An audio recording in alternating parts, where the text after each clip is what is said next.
ही जी नाबार्डची exam आहे त्याचं स्वरूप कसं असतं? सर ही एक्झाम सुद्धा इतर एक्झामिनेशन प्रमाणे प्रिलिम मेन्स इंटरव्ह्यू याप्रमाणेच होते. फक्त त्याला फेज 1 फेज 2 फेज 3 फेज 4 म्हणतात. फेज 3 म्हणजे एक सायकोमेट्रिक टेस्ट असते. ओके, म्हणजे सर त्यामध्ये इंटरव्ह्यूसाठी ना त्यांच्याकडे एक अनालिसिस असतात की त्यामध्ये 200 सेट ऑफ क्वेश्चन असतात जे आपल्याला काहीतरी 80-90 मिनिटांमध्ये सॉल्व्ह करायचे असतात.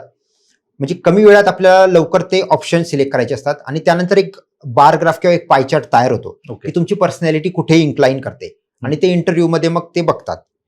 आणि सर एक्झामचं स्वरूप म्हटलं तर फेज 1 फेज 2 तर मेन्स म्हणजे सगळ्यात इम्पॉर्टंट असते. सर यामध्ये बँकिंग रिलेटेड काही सब्जेक्ट असतात पण ते क्वालिफाईंग असतात. म्हणजे मॅथ, रिझनिंग, इंग्लिश त्यासाठी तुम्हाला स्कोअर करण्याची गरज नाही.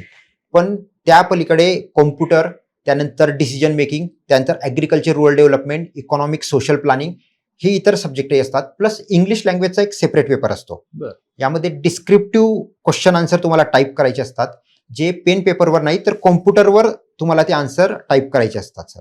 अच्छा, हे जे स्वरूप आहे हे आधी माहिती होतं तुम्हाला? नाही सर, इनफॅक्ट मला नाबार्ड एक्झाम कंडक्ट करते, नाबार्ड, RBI, CBI हे सुद्धा आधी आयडिया नव्हती. म्हणजे ज्यावेळेस स्पर्धा म्हणजे एमपीएससीचा अभ्यास करत होते त्यावेळेस ह्या सगळ्या गोष्टींची एवढी नव्हती आयडिया. इनफॅक्ट कधीतरी असं वाटायचं की नाबार्ड असेल कदाचित ॲग्रिकल्चर जे ग्रॅज्युएट आहे त्यांच्यासाठी असेल.